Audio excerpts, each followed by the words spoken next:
जय जगन्नाथ पिलाने आज देखा plus 3 second year third semester पे पिलाने पॉलिटिकल साइंस रो कोर 6 यूनिट 3 रु सिलेक्टेड लॉन्ग क्वेश्चन देखा पिलाने एग्जाम रे 100% आसीबो जोमार मिस करबे ना एवं ता सहित जो माने कि यही चैनल रे प्रथम थर पे आउछंती ताहले सब्सक्राइब करको भूलिबे ना देखिबा सिलेक्टेड लॉन्ग क्वेश्चन जहाँ जहाँ सिलेबस अच्छी से हिसाब से लॉन्ग क्वेश्चन अणाई जोमार मिस करबे ना 100% ग्यारंटी दूसरी एग्जाम आसो ओडार जिते सब यूनिवर्सिटी अच्छी पिलाने से सब यूनिवर्सिटी 100% लेकर दूसरी आसो ही आसो देखा प्रथम विश्वयुद्धर प्रभाव संबंध में आलोचना कर very important question discuss the impact of first world war very important question कौन प्रभाव पड़ा प्रथम युद्ध होता पिलाने से समय कौन प्रभाव पड़ा लोक मान कौन क्षति होता कौन लाभ होता कौन नष्ट हो जाइथिला एवं केते जन मरथिले एवं कौन हो जाइथिला से सब विषय दिया जाइछे कौन पड़ीथिला प्रभाव कौन थिला ए युद्ध हेला परे कौन प्रभाव पड़िला ता विषय को जाउची देखिबा पूरा इजी मात्रा बुझिबा किछि कष्ट नाही समस्त पास भी 100% ग्यारंटी दोची देखिबा प्रथम विश्व युद्धर प्रभाव प्रथम हेला पिलाने अर्थनैतिक प्रभाव कौन कौन अर्थनैतिक प्रभाव पड़िला देखिबा अगणित धन जीवन नष्ट मीन्स एठार बुझी जातु कि कह जाऊँगी अगणित जहाँ को कि पिलाने गणी पारिबा ना लोक मान धन जीवन जहाँ थिला से सब केते मात्रा रे नष्ट होइछि से सब को गणी पारिबा ना बोली कह जाउछि अगणित मीन्स जहाँ को गणी पारिबा ना एही युद्धरे 30टी राज्य बा राष्ट्र जा कह जाए एही युद्धरे 30टी राष्ट्र अंशग्रहण करथिबा 15 नियुत व्यक्ति विशेष मध्यरु 9 नियुत मृत्युवरण करते एठारे बुझंतु कि कह जाउछि जे एही युद्ध मीन्स प्रथम विश्व युद्धर पिलाने 30टी राष्ट्र जाथिला देश से 30टी राष्ट्र भाग नैथिले तांके भाग नेबार पिलाने बा योगदान देबारु 15 नियुत व्यक्ति विशेष लोक माने कह जाउछि 15 एक नियुत कले पिलाने 10 लाख बुझाई थाए आपण माने हिसाब करदेवे 15 नियुत बोली केते एक नियुत मीन्स 10 लाख बुझाई थाए ताहा 15 नियुत व्यक्ति विशेष मध्यरु बा तांको मध्यरु लोकमानक मध्यरु 15 नियुत लोकमानक मध्यरु 9 नियुत मीन्स 90 लाख जा कह जाए 90 लाख पिलाने 90 लाख जे लोक मान थिले तांके मरी जाइथिले बोली कह जाउची केतरो कहले 15 नियुत लोकमानक मध्यरु 9 बा 90 लाख जो मान थिले लोक माने सेही लोक माने प्रथम युद्ध रे मर जाइथिले कोन पाई से युद्ध रे तांके युद्ध करथिले युद्ध हेबारु से माने मृत्युवरण करथिले बोली कह जाउची इंपोर्टेंट क्वेश्चन जो मान मिस करंत ना पूरा सरल भाषा रे बुझिबा किछि कष्ट नाही 29 नियुत क्षत विक्षत होइतला बा 29 नियुत जाउची प्लाने ताहा पूरा नष्ट हो जाइतला बा लोक मान जा धन अछि अर्थनैतिक अछि जा घर अच्छी बाड़ी अच्छी से सब पिलाने सब संपूर्ण मात्रा रे 29 नियुत जा कह जाए ता संपूर्ण मात्रा रे नष्ट हो जाइतला लोक माने से समय खाइबा पे पाइले ना पूरा नष्ट हो जाए पूरा संपूर्ण मात्रा रे नष्ट हो जाइतला युद्ध रे प्राय 400 बिलियन डॉलर आर्थिक क्षयगति होइतला मीन्स एठार बुझंतु कि बा प्रथम विश्व युद्ध जो समय होइतला से समय रे 400 बिलियन भावंतु बा पूरा बेसी प्लाने जहाँ आप गणी पारे ना 400 बिलियन डॉलर जाची पैसा डॉलर मीन्स पैसा जा कह जाए से पैसा पिलाने आर्थिक क्षयगति बा आर्थिक क्षेत्र में बा टंका जाची से टंका सब पिलाने सबू जाक नष्ट हो जाइतिला आर्थिक क्षयगति बा जार थिला आर्थिक से सबू पूरा संपूर्ण मात्रा बिले हो गला क्षति बा नष्ट हो गला से सब देखा मिलला ना प्रथम विश्व युद्ध रे संपूर्ण मात्रा क्षति जाइतिला नष्ट हो गला बोली कह जाउची नेक्स्ट दर दाम रे अहेतुक वृद्धि मीन्स एठार बुझंतु कह जाउची एगेन एवं तास्त पिलाने लॉन्ग क्वेश्चन किपरि मने रखा जाए जदि आपने 2-3टा वीडियो अपलोड हो सारी जदि से मान बा से सब को देखी नांती ताले से सब वाच करि नंतु पिलाने आपन को बेनिफिट पाई जदि पिलाने आपन एग्जाम पूर्व पढ़ुचंती ना आपन को एग्जाम बेस्ट रु बेस्ट आपन को केबी 85 रु ତଳକୁ ହଟେଇ ପାରିବେ ନାହିଁ। ଲେଖି ଉଠି ଦେଉଛି ପିଲାମାନେ, ଯାହା ଯାହା ସିଲାବସ୍ରେ ଅଛି সেই হিসাবে লং কোশ্চিন অপলোড হচ্ছে, জমার মিস করবে না। এবং লং কোশ্চিন কিপরি মনে রাখা যায় তা তরিকা কবি পুরা ইজি মাত্রার তরিকা পিলানে পুরা সরল ভাষায় কুযাচ্ছে, কিଏ ବି কহবে না আপনার। দেখুন যদি আপনার লং কোশ্চিন মনে রহুনা না তাহলে এ হচ্ছে বেস্ট তরিকা। প্রথম পয়েন্ট হল পিলানে অগণিতিক ধন জীবন, এ হচ্ছে পিলানে মেন পয়েন্ট। এই মেন পয়েন্ট পিলানে আপন মানে পরিবর্তন করবে না এবং ଯାହା ତା ବିଷୟରେ ଲେଖାଯାଇଛି ପିଲାମାନେ সেই সবকু নিজ ভাষায় লেখিবে। মিন্স এটার দেখুন মু সরল ভাষায় বুঝাইদেবি, যা লেখা যায় তা বিষয়ে যাও না। দেখুন প্রথম বিষয় মিন্স অগণিত মিন্স যাହାର কি গণি ହେବ ନାହିଁ। ଯେଉଁ ସମୟରେ କି ଲୋକମାନେ ଯୁଦ୍ଧ କରିଥିଲେ ପ୍ରଥମ ବିଶ୍ୱ ଯୁଦ୍ଧରେ, ସେଇ ଲୋକମାନେ ଏମିତି ମରିଥିଲେ ଏବଂ ତା ସହିତ ସେଇମାନଙ୍କର ଏମିତି ଧନ ନଷ୍ଟ ହୋଇଥିଲା ଯାହାକୁ କି ଆମ୍ଭେମାନେ ଗଣି ପାରିବା ନାହିଁ। এবং ପିଲାମାନେ କୁହାଯାଏ କି $400 ବିଲିୟନ ଆର୍ଥିକ କ୍ଷେତ୍ରରେ ବା সেই ସମୟରେ ପିଲାମାନେ ଟଙ୍କା ସବୁ ନଷ୍ଟ ହୋଇଗଲା ଏବଂ ଆର୍ଥିକ କ୍ଷେତ୍ରରେ ପିଲାମାନେ ପୁରା ଦୁର୍ବଳ ହୋଇଗଲା। ମିନ୍ସ ପୁରା ଟଙ୍କା ଯାଇଥିଲା সেই ସବୁ ନଷ୍ଟ ହୋଇଗଲା ଏବଂ ଲୋକମାନେ ଖାଇବା ପାଇଁ ପାଇଲେ ନାହିଁ ଏବଂ সেই ସମୟରେ ଦାମ ଯାକ ବୃଦ୍ଧି ବଢ଼ିଲା ବୋଲି କୁହାଯାଉଛି, ବୃଦ୍ଧି ପାଇଲା ବୋଲି କୁହାଯାଉଛି। ଏମିତି ଲେଖିବେ ଆରାମରେ, କେବେ ବି ମାର୍କ କାଟି ପାରିବେ ନାହିଁ, ପୁରା ଇଜି ମାତ୍ରାରେ। ନେକ୍ସଟ ଦର ଦାମରେ ଅହେତୁକ ବୃଦ୍ଧି ମିନ୍ସ ଏଠାରେ ବୁଝନ୍ତୁ କି ଯେଉଁ ସମୟରେ କି ପ୍ରଥମ ବିଶ୍ୱଯୁଦ୍ଧ ହେଲା সেই ସମୟରେ ପିଲାମାନେ সেই ସମୟରେ କୁହାଯାଉଛି ଯେ ଯାହାର ଦାମ କମ୍ ଥିଲା ସେ ତାର ଦାମ ଆହୁରି ବଢ଼ିଗଲା, ଆହୁରି ବଢ଼ିଗଲା ପିଲାମାନେ। କ'ଣ ପାଇଁ କହିଲେ ପିଲାମାନେ, ଆହୁରି সেই ସମୟରେ ପିଲାମାନେ ଏତେ ଜଣ ଯୁଦ୍ଧ କରିବେ, ତାଙ୍କ ପାଇଁ ଖାଦ୍ୟ ଦରକାର, ବସ୍ତ୍ର ଦରକାର, ପାଣି ଦରକାର, ତା ସାମଗ୍ରୀ ଦରକାର। ସେଥିପାଇଁ ପିଲାମାନେ ଯାହା ଯାହା ତାଙ୍କେ ୟୁଜ୍ କରୁଥିଲେ সেই ସବୁ ଦ୍ରବ୍ୟ ଅଧିକରୁ ଅଧିକ ବଢ଼ିଗଲା ବୋଲି କୁହାଯାଉଛି, ପୁରା ଇଜି ମାତ୍ରାରେ। ପ୍ରଥମ ବିଶ୍ୱଯୁଦ୍ଧ ପରେ ମିନ୍ସ ପ୍ରଥମ ବିଶ୍ୱଯୁଦ୍ଧ ସରିଲା ତାପରେ ଦରଦାମରେ ଅହେତୁକ ବୃଦ୍ଧି ଯୋଗୁଁ ରାଷ୍ଟ୍ରଗୁଡ଼ିକ ଦରଦାମର ନିୟନ୍ତ୍ରଣ ଓ ବଣ୍ଟନ କରିବା ପାଇଁ ପଦକ୍ଷେପ ମାନ ଗ୍ରହଣ କରି ସମାଜବାଦୀ ରାଷ୍ଟ୍ର ସୃଷ୍ଟି କରିପାରିଥିଲେ। ଏଠାରେ ବୁଝନ୍ତୁ କି କୁହାଯାଉଛି ପ୍ରଥମ ବିଶ୍ୱଯୁଦ୍ଧ ଯାହା ଥିଲା ତାହା ସମାପ୍ତ ହୋଇଗଲା। ସମାପ୍ତ ହେବା ପରେ ଦରଦାମ ଯାହା ଥିଲା ଟଙ୍କା ମିନ୍ସ ଗୋଟିଏ ଦ୍ରବ୍ୟର ଦାମ ଯାହା ଥିଲା ପିଲାମାନେ সেই দ্রব্য মিন্স দেখুন গোটে বুক্র দাম ଅଛି 50 ଟଙ୍କା, সেই বুক্র দাম ହେଲା ପିଲାମାନେ 100 ଟଙ୍କା। ମିନ୍ସ ତାହା ବୁଝିବା ଦରକାର ନାହିଁ। ଦେଖନ୍ତୁ ଖାଦ୍ୟ ଦରକାର ବା ଦେଖନ୍ତୁ ଚାଉଳ ଦାମ ଥିଲା ସେ ସମୟରେ 50 ଟଙ୍କା କିଲୋ, ତାହା ସରିଲା ପରେ ଯୁଦ୍ଧ ତାର ଦାମ ହେଇଗଲା 100 ଟଙ୍କା। ତାହା ହିଁ କୁହାଯାଉଛି ପିଲାମାନେ ତା ଦରଦାମ ଯାହା ଥିଲା ସେ ସବୁକୁ ବୃଦ୍ଧି ପାଇଲା। ବୃଦ୍ଧି ପାଇବା ଯୋଗୁଁ ପିଲାମାନେ ରାଷ୍ଟ୍ରଗୁଡ଼ିକ ଦରଦାମର କଣ୍ଟ୍ରୋଲ ଓ ବଣ୍ଟନ କରିବା ପାଇଁ କଣ୍ଟ୍ରୋଲ ବା ରାଷ୍ଟ୍ର ଦେଶଗୁଡ଼ିକ କିପରି ଦରଦାମକୁ ନିୟନ୍ତ୍ରଣ କରିବେ ବା କଣ୍ଟ୍ରୋଲ କରିବେ, ଯାହା ସବୁ ବଢ଼ିଗଲା ତାକୁ କିପରି କଣ୍ଟ୍ରୋଲ କରିବେ ଏବଂ ତା ସହିତ କିପରି ଭାବରେ ସମ ପରିମାଣରେ ବଣ୍ଟନ କରିବେ ତାହା ପାଇଁ କିଛି ପଦକ୍ଷେପ ନେଲେ ଏବଂ ନେଇ ସାରିବା ପରେ ସମାଜବାଦୀ ରାଷ୍ଟ୍ର ସୃଷ୍ଟି କରିପାରିଥିଲେ। ସମାଜବାଦୀ ମାନେ କ'ଣ ଦେଖନ୍ତୁ ପିଲାମାନେ, ସମାଜବାଦୀ ମାନେ କ'ଣ ବାରମ୍ବାର ପଚାରିଥାଏ, କମ୍ପିଟିଟିଭ୍ ଏକ୍ଜାମ୍ରେ ବାରମ୍ବାର ପଚାରିଥାଏ ସୋସିଆଲିଜମ୍ ବା କ'ଣ କୁହାଯାଏ, ସମାଜବାଦୀ ଯାହା କୁହାଯାଇଥାଏ। ସମାଜବାଦୀ ମାନେ କ'ଣ ଦେଖନ୍ତୁ, ସମାଜରେ ଯାହା ସବୁ ଅଛି ପିଲାମାନେ, ଯେତେ ସବୁ ଲୋକମାନେ ଅଛନ୍ତି ସମାଜରେ ରହିଥାନ୍ତି, সেই ଲୋକମାନେ କିପରି ଆର୍ଥିକ କ୍ଷେତ୍ର ପାଇବେ ସମ ପରିମାଣରେ ଏବଂ ଜାତି ଧର୍ମ ବର୍ଣ୍ଣ ନିର୍ବିଶେଷରେ ସମସ୍ତେ ସମ ପରିମାଣରେ ସମାନ ଏବଂ ସ୍ୱାଧୀନତା ଆର୍ଥିକ ଏବଂ ଯେଉଁ ସବୁ ନ୍ୟାୟ ଅଛି ପିଲାମାନେ সেই ସବୁ କ୍ଷେତ୍ରରେ ପିଲାମାନେ ସମ ପରିମାଣରେ ସମାନ ଅଧିକାର ପାଇବେ। ତାହାକୁ ପିଲାମାନେ କୁହାଯାଏ ସମାଜବାଦୀ ରାଷ୍ଟ୍ର ବୋଲି, ଯେଉଁଠାରେ କି ସମାଜରେ ଭେଦଭାବ ରହିବ ନାହିଁ, ସମସ୍ତେ ଏକ ହେଇକିନା ରହିବେ, ସବୁ ମିଶି ମିଳିକରି ରହିବେ, ତାହାକୁ ସମାଜବାଦୀ ରାଷ୍ଟ୍ର କୁହାଯାଏ। ପିଲାମାନେ ସମସ୍ତେ ଏକ ବୋଲି କୁହାଯାଇଥାଏ, ସେ ସମାଜବାଦୀ ରାଷ୍ଟ୍ର ସୃଷ୍ଟି ହେଲା ବୋଲି କୁହାଯାଉଛି। ନେକ୍ସଟ 3 ନମ୍ବର ଦେଖିବା, ଯୁଦ୍ଧର ଖର୍ଚ୍ଚକୁ ଭରଣା ପାଇଁ ରାଷ୍ଟ୍ରଗୁଡ଼ିକ ଦ୍ୱାରା ଟିକସ ବୃଦ୍ଧି। ଯୁଦ୍ଧର ଖର୍ଚ୍ଚକୁ ବା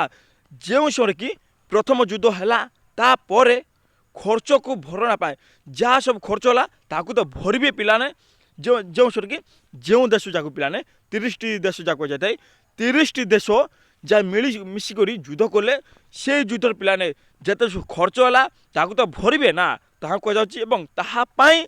ରାଷ୍ଟ୍ରଗୁଡ଼ିକ ଦ୍ୱାରା ଟିକସ ବୃଦ୍ଧି ଏବଂ ଦେଶମାନଙ୍କ ଦ୍ୱାରା ବା ରାଷ୍ଟ୍ରଗୁଡ଼ିକ, ରାଷ୍ଟ୍ର ମିନ୍ସ ଦେଶ ପିଲାମାନେ, ଦେଶମାନଙ୍କ ଦ୍ୱାରା ଟିକସ ଯିଏକି ଖଜଣା ଦେବେ ତାଙ୍କ ଉପରେ ଟିକସ ଲଗାଗଲା ବୋଲି କୁହାଯାଉଛି। ଯେମାନେ କି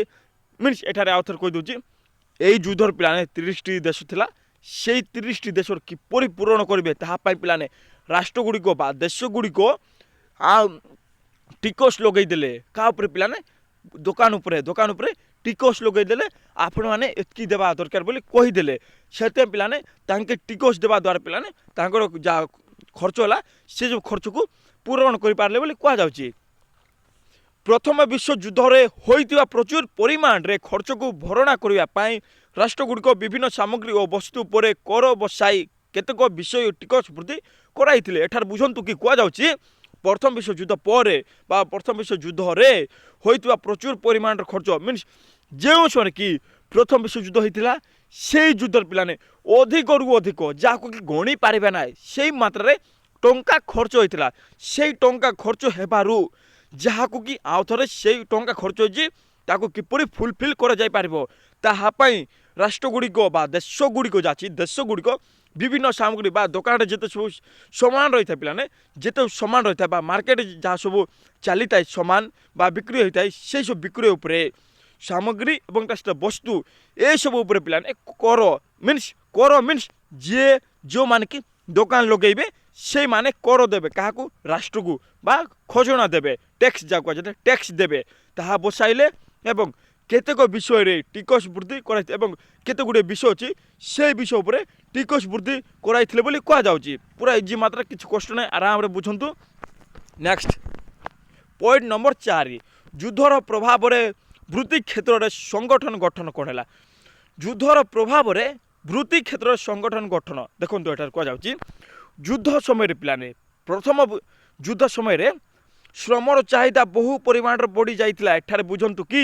କୁହାଯାଉଛି ବୃତ୍ତି କ୍ଷେତ୍ରରେ ମିନ୍ସ ଯେଉଁ ସମୟରେ କି ପିଲାମାନେ ଯୁଦ୍ଧ ହୋଇଥିଲା ତାଙ୍କୁ ମାନଙ୍କୁ ସୈନ୍ୟ ଦରକାର। ପିଲାମାନେ ସୈନ୍ୟ ପାଇଁ ଯେଉଁମାନେ କି କାମ କରିବେ ସୈନ୍ୟ ହେଲେ କ'ଣ ହେଲେ ପିଲା ତାଙ୍କ ମାନଙ୍କ ପାଇଁ ଖାଦ୍ୟ ଦରକାର। ଖାଦ୍ୟ କିଏ ଯୋଗାଇବେ? ତାଙ୍କ ଅଣ୍ଡରରେ ଯିଏ କାମ କରିବେ ସେଇମାନେ କୁହାଯାଉଛି ସେଇମାନଙ୍କର ଚାହିଦା ମିନ୍ସ ଡିମାଣ୍ଡ ଯାହା ଥିଲା ସେଇ ଡିମାଣ୍ଡ ସମ୍ପୂର୍ଣ୍ଣ ମାତ୍ରାରେ ବଢ଼ିଗଲା। କ'ଣ ପାଇଁ ପିଲାମାନେ ଦେଖନ୍ତୁ 30ଟି ଦେଶ ଅଛି ସେ ତାକୁ କିଣିବ ସେଥିପାଇଁ ସେ ଲୋକ କହିଲା ଆମକୁ ଏତିକି ଦରକାର ତାହେଲେ ମୁଁ ଏପଟେ ଯିବି ନହେଲେ ସେପଟେ ଯିବି ନହେଲେ ଏପଟେ ଯିବି। ଠିକ୍ ସେଇପରି ପିଲାମାନେ ଯେଉଁମାନେ କି ଶ୍ରମ ଥିଲା ସେଇମାନଙ୍କର ଶ୍ରମର ଦାମ ବଢ଼ିଗଲା ବୋଲି କୁହାଯାଉଛି। ଶିଳ୍ପପତିମାନେ ବା କମ୍ପାନୀମାନେ ଯାହା କୁହାଯାଏ କମ୍ପାନୀମାନେ ବା କମ୍ପାନୀରେ ଯେ ଥାଏ ଅଧିକ ଟଙ୍କା ସେଇମାନେ ଶ୍ରମିକମାନଙ୍କୁ ବା ପୁଞ୍ଜିପତିମାନେ ଶ୍ରମିକମାନଙ୍କୁ ସମସ୍ତ ଧରଣ ସୁବିଧା ସୁଯୋଗ ପ୍ରଦାନ କରିଥିଲେ। ବା ଏଠାରେ କୁହାଯାଉଛି ଶିଳ୍ପ ମିନ୍ସ କମ୍ପାନୀପତିମାନେ ବା ପୁଞ୍ଜିପତିମାନେ ଯେଉଁମାନେ ଲୋକମାନେ କାମ କରୁଥିଲେ ସେଇମାନଙ୍କୁ ସମସ୍ତ ଧରଣ ବା ଯେତେ ସବୁ ସୁବିଧା ଦିଆଯିବା ଦରକାର ସେଇ ସବୁ ସୁବିଧା ପିଲାମାନେ ସବୁ ପ୍ରଦାନ କରିବେ ବୋଲି କୁହାଯାଉଛି। ଯାହାର ସୁଯୋଗ ନେଇ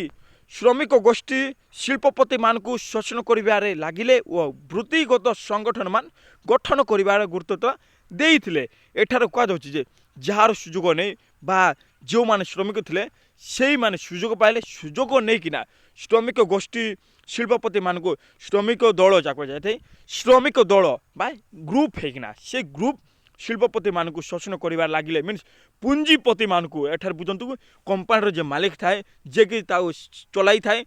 ତାକୁ କିଏ ଶୋଷଣ କଲେ? ଯିଏକି ଶ୍ରମିକ ଥିଲେ ସେ ଶ୍ରମିକ ଗୋଷ୍ଠୀ ପୁଞ୍ଜିପତିମାନଙ୍କୁ ଶୋଷଣ କରିବାରେ ଲାଗିଲେ ବୋଲି କୁହାଯାଉଛି। ଶୋଷଣ ମିନ୍ସ ତାକୁ ଅଧିକା ପଇସା ଦରକାର। ତାଙ୍କୁ ସେଇ ସମୟରେ ଯୁଦ୍ଧ ଚାଲିଛି ନା ସେଇ ସମୟରେ ଯୁଦ୍ଧ ସମୟରେ ତାଙ୍କୁ ଅଧିକା ଟଙ୍କା ଦରକାର। ଟଙ୍କା ପାଇବା ପାଇଁ ଯେଉଁମାନେ ଗରିବ ଲୋକମାନେ ଥିଲେ ବା ଶ୍ରମିକ ଥିଲେ ସେମାନେ ଶୋଷଣ କଲେ ବା ଅଧିକରୁ ଅଧିକ ପଇସା ନେଲେ କୁହାଯାଉଛି। ଓ ବୃତ୍ତିଗତ ସଂଗଠନ ମାନ ଗଠନ କରିବାରେ ଗୁରୁତ୍ୱତା ଦେଇଥିଲେ ଏବଂ ବୃତ୍ତିଗତ ଗଠନ କରିବା ପାଇଁ ପିଲାମାନେ ଗୁରୁତ୍ୱପୂର୍ଣ୍ଣ ବା ଗୁରୁତ୍ୱତା ଦେଇଥିଲେ। ନେକ୍ସଟ ଆରାମରେ ବୁଝନ୍ତୁ ପିଲାମାନେ ପୁରା ଏଗେନ୍ କହୁଛି ଇମ୍ପୋର୍ଟାନ୍ସ ଭେରି ଇମ୍ପୋର୍ଟାନ୍ସ କ୍ୱେଶ୍ଚିନ୍ ଜମାରୁ ମିସ୍ କରିବେ ନାହିଁ ଏବଂ ଆପଣଙ୍କ ଫ୍ରେଣ୍ଡସ୍କୁ ସେୟାର କରନ୍ତୁ ଏବଂ କୁହନ୍ତୁ ଏହି ଚ୍ୟାନେଲରେ ପଲିଟିକାଲ କୋର୍ 5 କୋର୍ 6 କୋର୍ 7 ସବୁ ଯାକ ଅପଲୋଡ଼ ହେଉଛି ଏବଂ ତା ସହିତ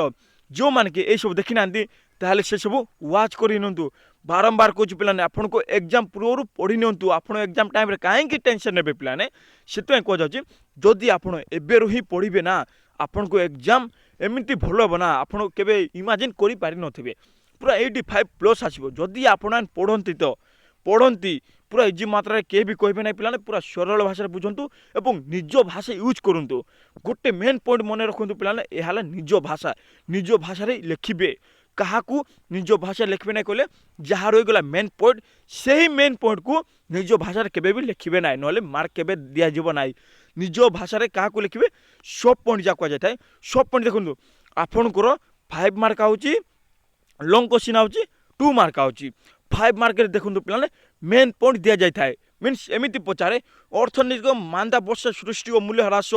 प्रथम विश्वयुद्ध पर बा से समय अर्थनैतिक मांदाबस्या सृष्टि और मूल्य ह्रास यह गोटे पचारि पारे यह विषय आपको लिखबार अच्छी ताहले पे यह मेन पॉइंट ताहाकू निज भाषा लिखिबे केमिति लिखिबे देखो एठार कह एठार कहबी पूरा सरल भाषा अर्थनैतिक मांदाबस्या बा अर्थनैतिक मीन्स टंका जा थिला पिलाने टंका जा थिला से टंका पिलाने कमी कमी लागिला एवं कमी कमी लागिला मांदाबस्या मीन्स कमी कमी आउ अधिक मात्रा रेखा गला नाई एवं जहाँ मूल्य थिला से मूल्य आउ कमी कमी गला कौन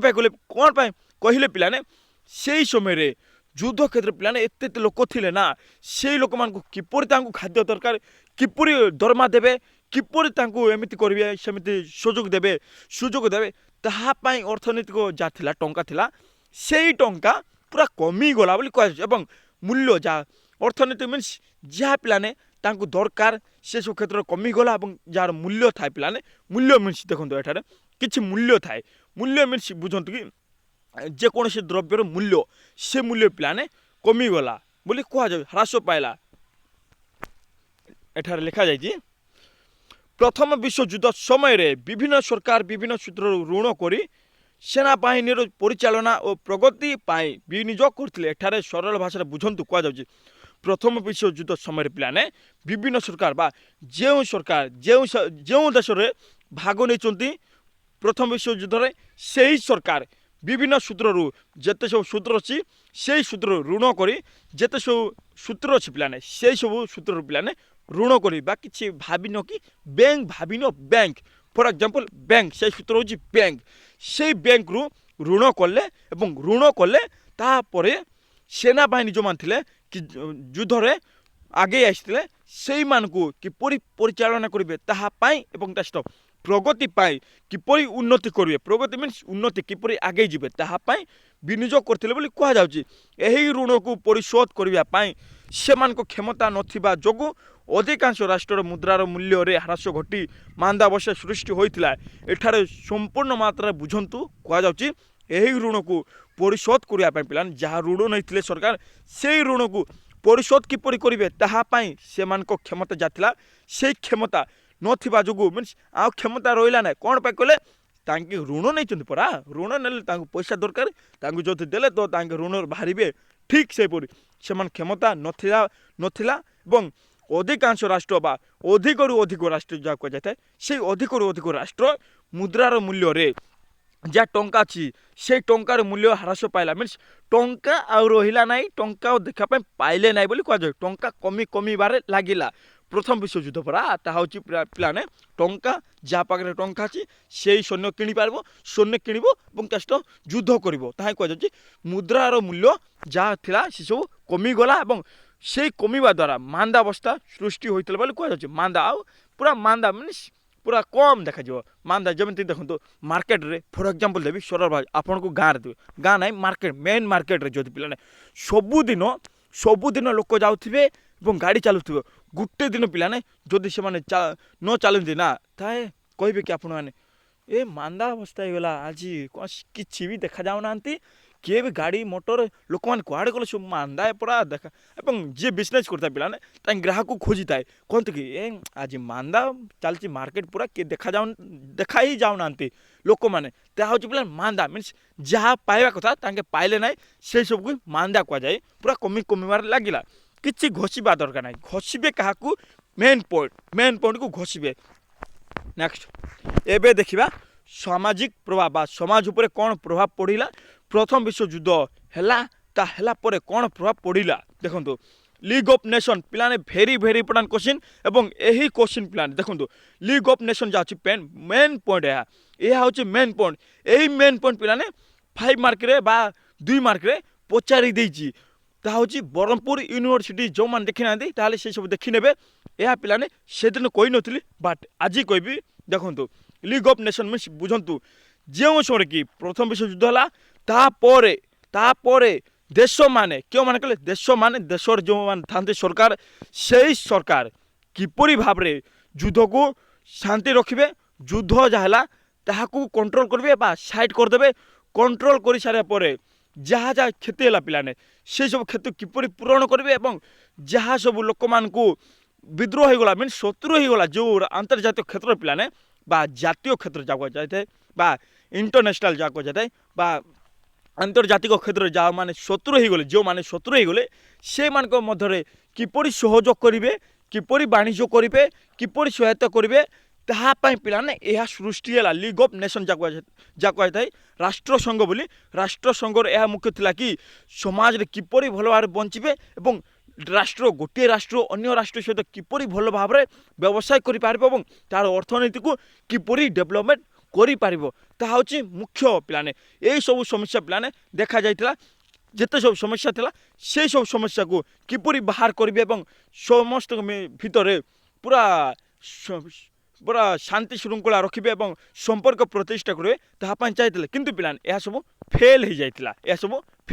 ଏମିତି ଲାଗିବେ ପୁରା ଆରାମରେ ମାର୍କ କିଏ ବି କାଟି ପାରିବ ନାହିଁ। ପୁରା ସରଳ ଭାଷାରେ କହିଦେଲି। ଏହା ପିଲାମାନେ ବାରମ୍ବାର ପଚାରିଥାଏ, କମ୍ପିଟେଟିଭ୍ ଏକ୍ଜାମ୍ରେ ପଚାରିଥାଏ ଏବଂ ବ୍ରହ୍ମପୁର ଯାହା ହେଲା ପିଲାମାନେ ଏକ୍ଜାମ୍ ସେଥିରେ ବି ପଚାରିଛି। ଯଦି ଦେଖିନାହାନ୍ତି ତାହେଲେ ସବୁ ଆଉ ଡେରି କାହିଁକି ପିଲାମାନେ ଯଥା ଶୀଘ୍ର ଯାଇକିନା ୱାଚ୍ କରିନିଅନ୍ତୁ ସେସବୁ। ଲିଗ୍ ଅଫ୍ ନେସନ୍ସର ସୃଷ୍ଟି ଦେଖନ୍ତୁ ଏଠାରେ ବି ଲେଖାଯାଇଛି ସେହିପରି ହିଁ ଲେଖାଯାଇଥିବ। ପ୍ରଥମ ବିଶ୍ୱଯୁଦ୍ଧ ପ୍ରଭାବ ସାମାଜିକ ଜୀବନକୁ ଆନ୍ଦୋଳିତ କରିଥିଲା। ସମାଜରେ ଯାହା ସବୁ ଜୀବନ ଅଛି ସମାଜରେ ଯେଉଁ ଲୋକମାନେ ବସବାସ କରୁଛନ୍ତି ସେହି ଲୋକମାନଙ୍କ ଉପରେ ଅଧିକରୁ ଅଧିକ ପ୍ରଭାବ ପକାଇଲା ବୋଲି କୁହାଯାଉଛି ଏବଂ ଆନ୍ଦୋଳିତ କରିଥିଲା। ଏହିପରି ଯୁଦ୍ଧ ଯେପରି ପୁନର୍ବାର ସଂଗଠିତ ନ ହେବ ଏହିପରି ଯୁଦ୍ଧ ମିନ୍ସ ଯାହାକି ପ୍ରଥମ ବିଶ୍ୱଯୁଦ୍ଧ ଥିଲା ସେହି ଯୁଦ୍ଧ ଦ୍ୱିତୀୟ ଯୁଦ୍ଧରେ ବା ଦ୍ୱିତୀୟ ବିଶ୍ୱଯୁଦ୍ଧରେ ନ ଆସେ ବା ନ ପଲଟିଯାଏ ଯାହା କୁହାଯାଇଥାଏ ବା ନ ଆସେ ଏମିତି ଯୁଦ୍ଧ ବା ଦ୍ୱିତୀୟ ବିଶ୍ୱଯୁଦ୍ଧ ଯାହା ଅଛି ତାହା ନ ଆସେ ତାହା ପାଇଁ ପିଲାମାନେ ଛୋଟ ବଡ଼ ଆନ୍ତର୍ଜାତିକ ସମସ୍ୟା ଯାହା ଛୋଟ ବଡ଼ ଥିଲା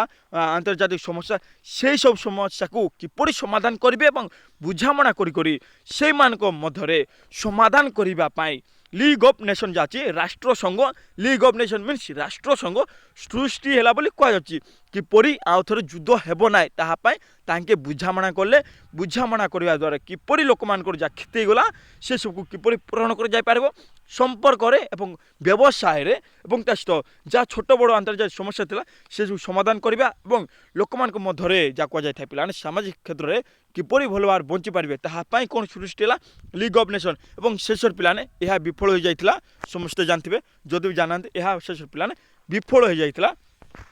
କ'ଣ ପାଇଁ? ନେକ୍ସଟ ବି ହେଇଛି ପିଲାମାନେ ଦ୍ୱିତୀୟ ବିଶ୍ୱଯୁଦ୍ଧ ଏହା ବି ହେଇସାରିଛି, ସମସ୍ତେ ଜାଣିଥିବେ। ନେକ୍ସଟ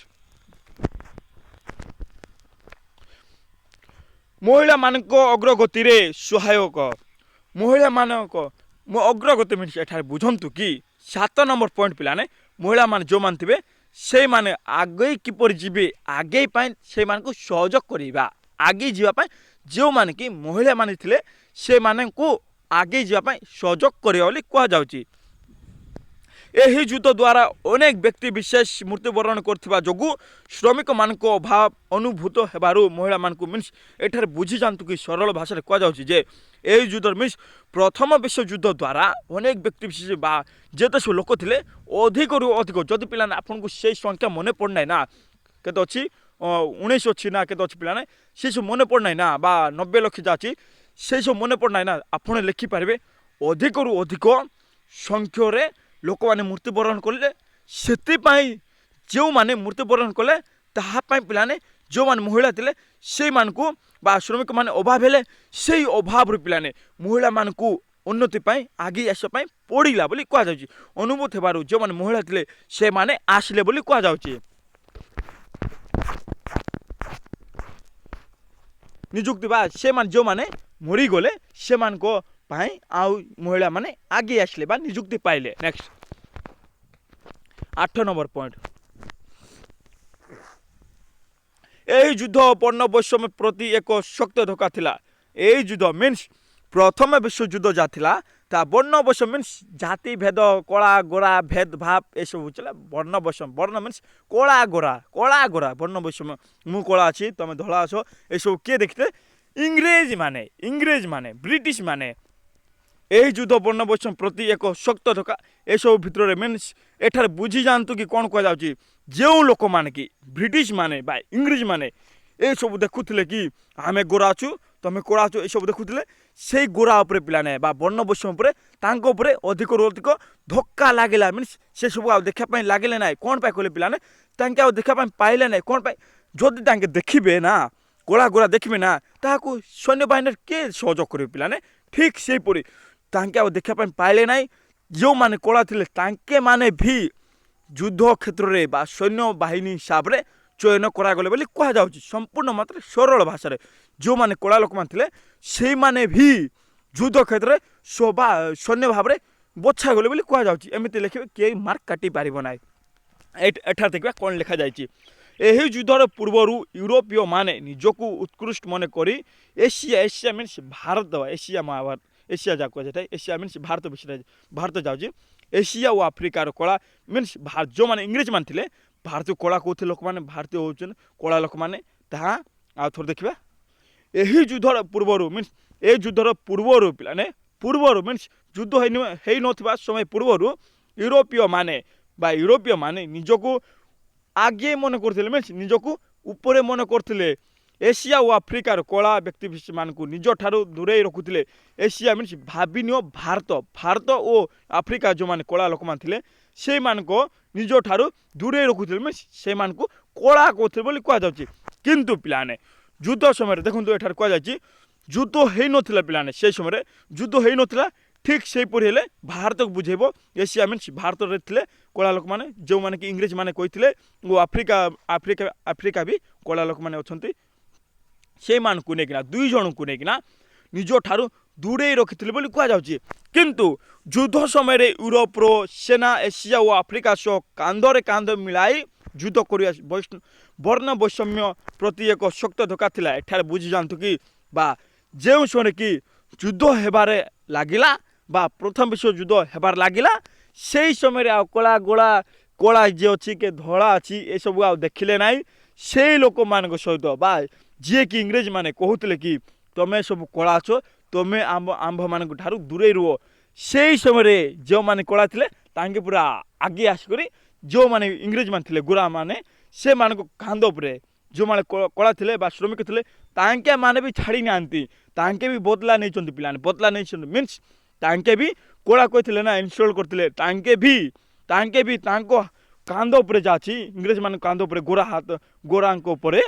ହାତ ରଖି ତାଙ୍କ କାନ୍ଧ ଉପରେ ହାତ ରଖି ପୁରା ଚାଲିଲେ ବୋଲି କୁହାଯାଉଛି କାନ୍ଧରେ କାନ୍ଧ ମିଳାଇ ଚାଲିଲେ ଏବଂ ଯୁଦ୍ଧ କରିବା ବୈଷମ୍ୟ ଏସବୁ ପିଲାମାନେ ଆଉ ଦେଖାଗଲା ନାହିଁ ଓ ପରସ୍ପର ମଧ୍ୟରେ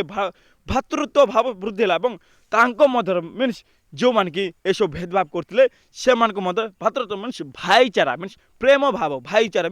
ଭାବ ସେମାନଙ୍କ ମଧ୍ୟରେ ଭଲ ଭାବରେ ସମ୍ପର୍କ ରହିଲା ଭାତୃତ୍ୱ ଭାବ ବା ଭାଇଚାରା ଯାହା କୁହାଯାଇଥାଏ ସେ ଭାବ ସୃଷ୍ଟି ହେଲା ବୋଲି କୁହାଯାଉଛି ବା ବୃଦ୍ଧି ପାଇଲା ନେକ୍ସଟ 9 ନମ୍ବର ପଏଣ୍ଟ ଧର୍ମର ଗୁରୁତ୍ୱତା ହ୍ରାସ ଓ ନାସ୍ତିକତା ବୃଦ୍ଧି କ'ଣ ଧର୍ମର ଗୁରୁତ୍ୱତା ମିନ୍ସ ଧର୍ମ ଯାହା ଥିଲା ତାହାକୁ ଅଧିକ ଗୁରୁତ୍ୱତା ହ୍ରାସ ମିନ୍ସ ଯାହା ଗୁରୁତ୍ୱ ଥିଲା ପିଲାମାନେ ଧର୍ମର ସେଇ ଗୁରୁତ୍ୱତା କମିବାର ଲାଗିଲା ଓ ନାସ୍ତିକତା ବୃଦ୍ଧି ଏବଂ ନାସ୍ତିକତା ଯାହା ଥିଲା ସେସବୁ ବୃଦ୍ଧି ପାଇଲା ବୋଲି କୁହାଯାଉଛି ଯୁଦ୍ଧ ସମୟରେ ପ୍ରତିଟି ରାଷ୍ଟ୍ର ନିଜର ଜାତୀୟ ସ୍ୱାର୍ଥ ଗୁରୁତ୍ୱ ଦେଇ ଏଠାରେ ବୁଝିଯାଆନ୍ତୁ ପିଲାମାନେ କୁହାଯାଉଛି ଯେ ଯୁଦ୍ଧ ସମୟରେ ପ୍ରତିଟି ରାଜ୍ୟ ବା ପ୍ରତିଟି ଦେଶ ଯାହା ଅଛି ବା ଯେତେ ସବୁ ଦେଶ ଅଛି ସେଇ ଦେଶ ମାନେ ନିଜର ଜାତୀୟ ମିନ୍ସ ଗୋଟିଏ ରାଷ୍ଟ୍ର ନିଜ ରାଷ୍ଟ୍ରର କିପରି ଉନ୍ନତି ଚାହିଁବ ସ୍ୱାର୍ଥ ମିନ୍ସ ଉନ୍ନତି ଚାହିଁବ ତାହା ପାଇଁ ଗୁରୁତ୍ୱ ଦେଲେ ବୋଲି କୁହାଯାଉଛି ଗୁରୁତ୍ୱ ଦେଇ ଧର୍ମ ପ୍ରତି ଗୁରୁତ୍ୱ ନ ଦେଇ ମିନ୍ସ ଧର୍ମକୁ ଗୁରୁତ୍ୱ ଦେଲେ ନାହିଁ କାହାକୁ ଗୁରୁତ୍ୱ ଦେଲେ ନିଜ ଦେଶ କିପରି ଉନ୍ନତି ହେବ ତାହାକୁ ଗୁରୁତ୍ୱ ଦେଲେ ଏବଂ ଧର୍ମ ପ୍ରତି ଗୁରୁତ୍ୱତା ନ ଦେଇ ବା ଗୁରୁତ୍ୱ ଦେଲେ ନାହିଁ ଏବଂ ତା ସହିତ ଯୁଦ୍ଧରେ ଲିପ୍ତ ରହିଲେ ଏବଂ ଯୁଦ୍ଧ ସମୟରେ ତାଙ୍କେ ସମ୍ପୂର୍ଣ୍ଣ ମାତ୍ରାରେ ଲିପ୍ତ ରହିଲେ ବା ଯୁଦ୍ଧ ସମୟରେ ଝଗଡ଼ା କରୁଥିଲେ ବା ଯୁଦ୍ଧ ହେଉଥିଲା ଯାହାଦ୍ୱାରା ନୈତିକତା ମାନ ହ୍ରାସ ଘଟି ନାସ୍ତିକତା ବୃଦ୍ଧି ପାଇଲା ଯାହାଦ୍ୱାରା ପିଲା ନୈତିକତା ମାନ ଯାଉଛି नैतिकता मान कौन मीन्स नैतिक मान बुझंतु पिलाने जहाँ को कि भूल ठीक बुझीबार क्षमता रही है भूल ठीक बुझीबार क्षमता जो व्यक्ति की भूल ठीक बुझी थाए ताहाको नैतिकता क्षमता को बा नैतिक कह जाए ताहा कमिगला एवं घटी करी नास्तिकता वृद्धि पाइला बोली कह जाउची नास्तिकता मान मीन्स एटार बुझंतु कि जो राष्ट्र निजर किपर उन्नति करिवो ताहा पई आगे चलिला नास्ति मीन्स जो देश गोटे संपूर्ण मात्रा गोटे देश मीन्स गोटे राष्ट्र बा भारी भाविन जेकोसी देश से देश किपर निजर स्वार्थ बा जातीय स्वार्थ को उन्नति करिवो ताहा पई आगे चलला बोली ताहाको ही नास्तिकता बोली कह जाउची निज निजर उन्नति पई चाहिले शिक्षा व्यवस्थार अधपतन एठारे बुझंतु कि शिक्षा व्यवस्थार अधपतन बारंबार यह पचारि था पिलाने यह पचारि पारे किसी भरसा ना आपण पढ़ी दिंतु पूरा इजी मात्र बुझंतु शिक्षा व्यवस्थार अधपतन एमती पचारि पिलाने जो समय कि प्रथम विश्वयुद्ध होता से समय शिक्षा व्यवस्था अधपतन किपरि थिला बोली कह जाउची एमती पचारि पारे आपण लिखिबे जदि आपण यह वाच करि नथिबे तहले आपण लिखि पारिबे नाही बुझंतु एठार कह जाउची पूरा सरल भाषा बुझाईदेवी शिक्षा व्यवस्था जहाँ थिला पिलाने बा जो समय कि स्कूल कॉलेज विश्वविद्यालय से चलुला से सब को बंद कर दिगला कौन पाए कहे कि कौन पाए सार कौन पाए देखु से समय पिलाने जो माने कि पाठ पढ़ुले से मानक भी छाड़ी ना से मानक पिलाने सैन्य हिसाब से नहीं गले कौन पाए निज राष्ट्र राष्ट्र परा लगिले परा युद्ध से युद्ध पिलाने 30टी राष्ट्र जाचे से 30टी राष्ट्र पिलाने से जो बंद होगला कौन पे पिलाने कहले जदि देखो जदि स्कूल चलुव ताहले जदि किसी बम पड़गला ना ताहले से रे ना से सब मरीजे से पिलाने से जो क्लोज करदे जिते सब दरकार थिला से सब को नहीं गले क्योंठार गले युद्ध क्षेत्र में पिलाने यह कहुच्छे प्रथम विश्वयुद्ध समय अनेक शिक्षानुष्ठान बा अधिक रु अधिक शिक्षानुष्ठान जो कि शिक्षा ग्रहण कर शिक्षा दि जाए से सब बंद हो जाता छात्र मानक पाई युद्ध रे योगदान देवाई सामरिक तामिल बाध्यतामूलक रही है जस्ट कहली पिलाने जो मान कि टिके 18 बा किसी भेंडिया जाक जाए भेंडिया हो जाते से मानकु युद्ध क्षेत्र में नहीं जाइए युद्ध रे योगदान करते से मानकु कंपलसरी बोली कह जाउची से माने सामरिक क्षेत्र बा अर्थशास्त्र सामरिक बा से माने चलई पारे अर्थशास्त्र धरी पारे यूज कर पारे कह जाउची से मानकु नहीं जाइए युद्ध क्षेत्र में युद्ध करने जहाँ फल शिक्षा व्यवस्थार अधपतन घटा और यह सब होगा द्वारा शिक्षा व्यवस्था जाता से सब अधपतन घटी नेक्स्ट 11 आंतर्जातिक संस्कृति सृष्टिकरण आंतर्जातिक संस्कृति सृष्टि मीन्स इंटरनेशनल रे जाची कल्चर अच्छी से सब सृष्टि करवा यही युद्ध फल विभिन्न संस्कृतिर व्यक्ति विशेष परस्पर निकटवर्ती हो परस्पर मध्य सांस्कृतिक विनिमय करी आंतर्जातिक संस्कृति सृष्टि कराई पार्थिले एठारे बुझंतु कि कह जाउछि जे ए युद्ध फल युद्ध सरिया पर पिलाने ए युद्ध सरिया पर विभिन्न जो सब लोक मान जो सब राष्ट्र मान संस्कृति अच्छी से सब संस्कृतिर लोक माने क्यों माने लोक माने परस्पर निकटवर्ती हो परस्पर मीन्स मिलीमिशी करी एकाठी होना मिलीमिशी करी परस्पर मध्य से मध्य जहाँ सब सांस्कृतिक अच्छी परंपरा अच्छी से सबको विनियोग करी विनिमय करी आंतर्जातिक संस्कृति सृष्टि कराई पार्थिले बोली कह जाउछि विनिमय कर पिलाने आंतर्जातिक संस्कृति जाची इंटरनेशनल रे संस्कृति जाची से सब सृष्टि करि पार्थिले बोली कह जाउछि बा से मानक मध्य भल भाव संपर्क रखी पार्थिले जहाँ सब संस्कृति अच्छी से सबको प्रचार करि पार्थिले बोली कह जाउछि नेक्स्ट यही युद्ध वैज्ञानिक अग्रगति को त्वरान्वित कर पार्थिला एठार बुझंतु कि कौन कह जाउछि पॉइंट होछि 12 नंबर पॉइंट यही युद्ध वैज्ञानिक मीन्स ए युद्ध कौन पे है कहीं हेबार फलाफल कौन एवं कौन पे है ए सब पिलाने ए सब वैज्ञानिक बा साइंटिफिक जा पिलाने साइंटिफिक ताहाकू अग्रगति धरला मीन्स कौन पे है से साइंस सब खोजा लगिला बोली कह जाउछि साइंस जा पिलाने से साइंस कौन पे है ताहापाई आगु को चलला बोली कह जाउछि एही युद्ध समय विभिन्न राष्ट्र गुड़िक उड़ा जहाज जल जहाज मारात्मक गैस आदि अत्याधुनिक ज्ञान कौशल और बहुल व्यवहार वैज्ञानिक अग्रगति को त्वरान्वित कर पार्थिला एठार बुझंतु कि कह जाउछि कि एठार आ गुटे वर्ड बुझिबा मीन्स एठार लिखा जाइछि पिलाने वैज्ञानिक अग्रगति मीन्स एठार बुझंतु कि जो सर कि प्रथम विश्व युद्ध होता से समय युद्ध समय বিভিন্ন রাষ্ট্রগুড়িক বা যেতে সব রাষ্ট্র লা সেই রাষ্ট্রগুড়ি মিন্স যে সব রাষ্ট্র টিকে ধনী অছি সেই ধনী রাষ্ট্র নিজর উড়াজাহাজ ইউজ করলে এবং জলজাহাজ দ্বারা সবু এইসব দ্বারা পিলানে যুদ্ধ হয়েছিল এইসব উপরে রহিকিনা তাকে যুদ্ধ করলে জলজাহাজ পানিরে যা রয়েছে উড়াজাহাজ উড়ি করে পুরা সে বম যাক ছাড়লে ও মারাত্মক গ্যাস পিলানে মারাত্মক গ্যাস ଯେଉଁଠାରେ କି କିଛି ଦେଖାଇଯିବ ନାହିଁ ସେ ଯଦି ପିଲାମାନେ ସେ ଜାଗାରେ ଜଣେ ରହେ ବା ଯେତେ ସବୁ ଲୋକମାନେ ରହେ ତାହେଲେ ଅଣନିଶ୍ୱାସ କିନା ମରିଯାଆନ୍ତି ସେସବୁ ଗ୍ୟାସ୍ ଛାଡ଼ି ଅତ୍ୟାଧୁନିକ ଜ୍ଞାନ କୌଶଳର ବହୁଳ ବ୍ୟବହାର ବୈଜ୍ଞାନିକ ଅଗ୍ରଗତିକୁ ତ୍ୱରାନ୍ୱିତ କରିପାରିଥିଲା। ଏଠାରେ ବୁଝି ଯାଆନ୍ତୁ କି ଯେଉଁ ସବୁ ରାଷ୍ଟ୍ର ଅଛି ସେଇ ସବୁ ରାଷ୍ଟ୍ର ନିଜର ଶକ୍ତି ଦ୍ୱାରା ବା ନିଜର ପାୱାର ଯେତେ ଅଛି ସେଇ ହିସାବରେ ଉଡ଼ାଜାହାଜ ୟୁଜ୍ କଲେ ଜଳଜାହାଜ ୟୁଜ୍ କଲେ ଓ ମାରାତ୍ମକ ଗ୍ୟାସ୍ ଏସବୁ ପିଲାମାନେ ଏଇସବୁକୁ ୟୁଜ୍ କରିବା ଦ୍ୱାରା ବୈଜ୍ଞାନିକ ଅଗ୍ରଗତିକୁ ଆଗେ ତ୍ୱରାନ୍ୱିତ କରିପାରିଥିଲା ବୋଲି କୁହାଯାଉଛି। ମିନ୍ସ ବୈଜ୍ଞାନିକ ଯାହା ଥିଲା ତାହାକୁ ୟୁଜ୍ କରିଥିଲା ଏବଂ ଆଗେଇ ଚାଲିଥିଲା ବୋଲି କୁହାଯାଉଛି। ନେକ୍ସଟ ରାଜନୈତିକ ପ୍ରଭାବ ଏବେ ଦେଖିବା କ'ଣ ପଡ଼ିଲା ରାଜନୈତିକ ପ୍ରଭାବ କ'ଣ ପଡ଼ିଲା ପ୍ରଥମ ବିଶ୍ୱଯୁଦ୍ଧରେ। ଏହି ଯୁଦ୍ଧ ୟୁରୋପରେ ଗଣତନ୍ତ୍ର ପ୍ରତିଷ୍ଠାର ପଥ ପରିଷ୍କାର କରିଥିଲା। ଏହି ଯୁଦ୍ଧ ମିନ୍ସ ପ୍ରଥମ ବିଶ୍ୱଯୁଦ୍ଧ ପିଲାମାନେ ୟୁରୋପରେ ଗଣତନ୍ତ୍ର ପ୍ରତିଷ୍ଠାର ପଥ ବା ପଥ ମିନ୍ସ ରାସ୍ତା ପରିଷ୍କାର କରିଥିଲା।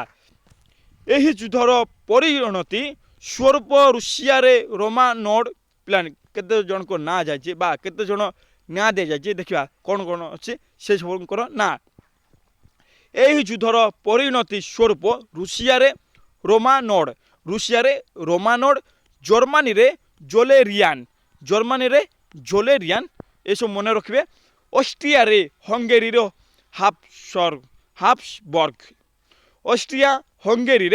ହାପସବର୍ଗ ପରି ଏକଛତ୍ରବାଦ ମିନ୍ସ କି ଜଣେ ହିଁ ଶାସନ କରିବ ଏକଛତ୍ରବାଦର ବିଲୋପ ଘଟିବା